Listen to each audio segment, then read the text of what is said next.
Well, hey, Redeemer City, good to be with you, uh, reflecting on Good Friday and what it's all about.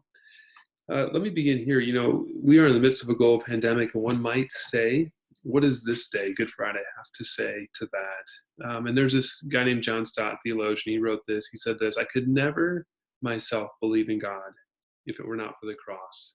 In the real world of pain, how could one worship a God who was immune to it? And so as we reflect on the cross, I want to take us to a section in Hebrews chapter 9, verses 24 to 28. And here's what it says: For Christ has entered not into holy places made with hands, which are copies of the true things, but into heaven itself, now to appear in the presence of God on our behalf. Nor was it to offer himself repeatedly as the high priest enters the holy places every year with blood not his own. For then he would have had to suffer repeatedly since the foundation of the world.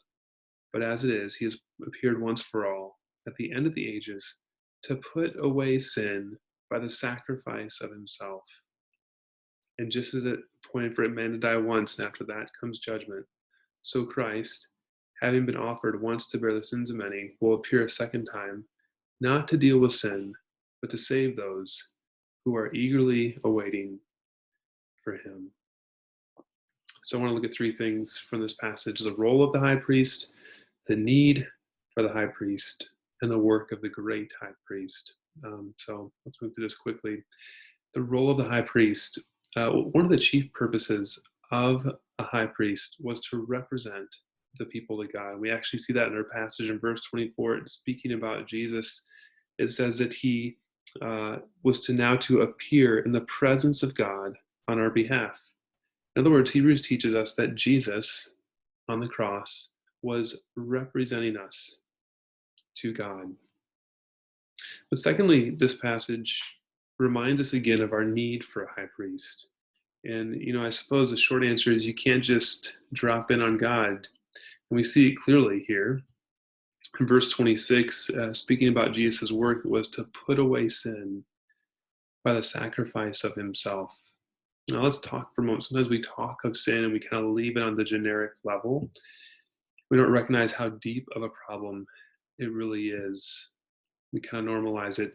There's this guy, Stephen Chamack, in one of his books summarizing sin. He kind of puts it this way: sin is the worship of self versus the worship of God. And he writes this. He talks about uncontrolled anger is proud self-defensiveness.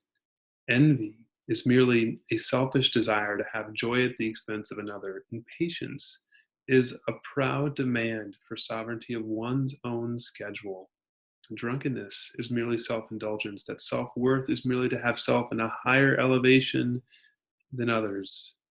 Think about that for a moment. Anger, envy, impatience, drunkenness, self-worth.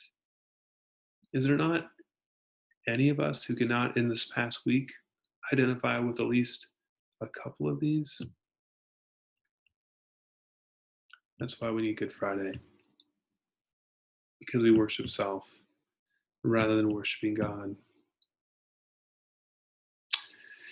This passage also shows us the work of the great high priest. The book of Hebrews is showing us why Jesus is better than any priest that's come before him. In our passage, we see that in a few ways.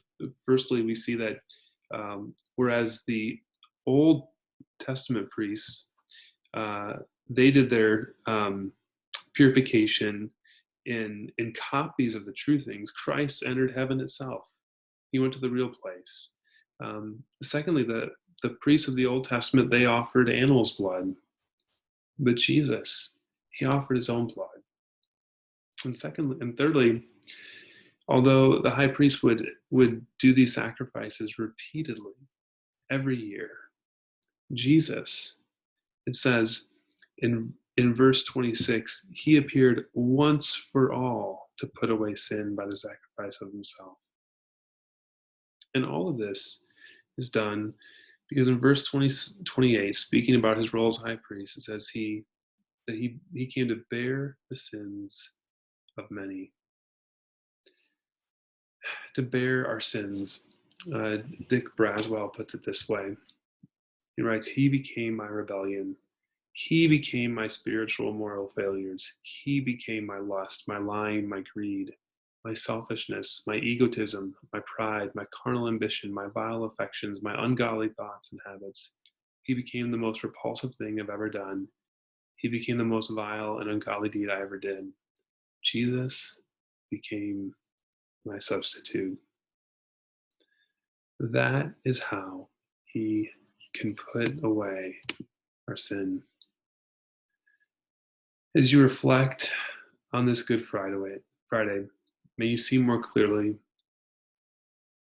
your need for a high priest, and may you see more clearly the sufficiency of the work of this great high priest who once for all put away sin for us.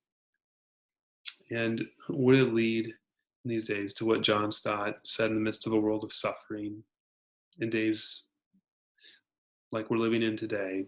He wrote this: "That is the God for me. He laid aside his immunity to pain. He entered our world of flesh and blood. Tears and death he suffered for us."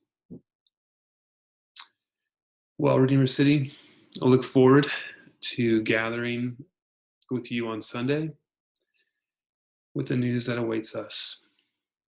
And this is not the end of the story. See you then.